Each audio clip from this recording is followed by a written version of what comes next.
Real মাদ্রিদকে ৫-০ গোলে হারিয়ে গত রাতে স্প্যানিশ নারী সুপার কাপের শিরোপা জিতেছে বার্সেলোনা।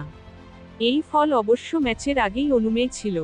পুরুষদের এল ক্লাসিকোতে দ্বৈরথ যতই হাড্ডাহাড্ডি হোক, নারীদের ক্লাসিকো মানেই বার্সার একচ্ছত্র আধিপত্য। এ আধিপত্য আবার যেমন তেমন নয়, রিয়ালের জন্য রীতিমতো লজ্জায় মুখ লুকানোর মতোই। এখন পর্যন্ত চিরপ্রতিদ্বন্দ্বীদের বিপক্ষে ১৬ ম্যাচ খেলে সবকটিতেই যে হার, অবিশ্বাস্যই বটে। রিয়াল বার্সার এই দ্বৈরথে বার্সা কতটা দাপটে, সেটা বোঝা যাবে গোল সংখ্যার দিকে তাকালে। দুই দলের মুখোমুখি হওয়া ১৬ ম্যাচে বার্সেলোনা ফেমিনি রিয়ালের জালে বল জড়িয়েছে মোট ৫৮ বার। অর্থাৎ, ম্যাচপ্রতি গোলের সংখ্যা ৩.৫-টির বেশি।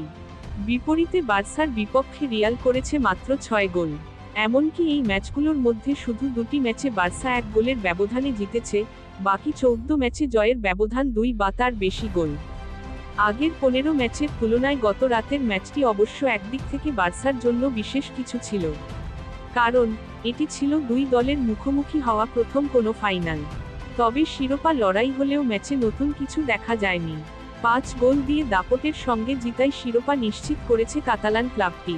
পাশাপাশি এটি বার্সার টানা চতুর্থ এবং সব মিলিয়ে পঞ্চম সুপার কাপ শিরোপা। প্রতিযোগিতার ৬ আসরের মধ্যে শুধু একটিতে জিততে পারেনি বার্সা। ২০২০ থেকে ২১ মৌসুমের সেই আসরে অবশ্য বার্সেলোনা ফাইনালেও খেলতে পারেনি। নারীদের আগে বার্সার পুরুষ দলও রিয়ালকে হারিয়ে স্প্যানিশ সুপার কাপে চ্যাম্পিয়ন হয়েছে।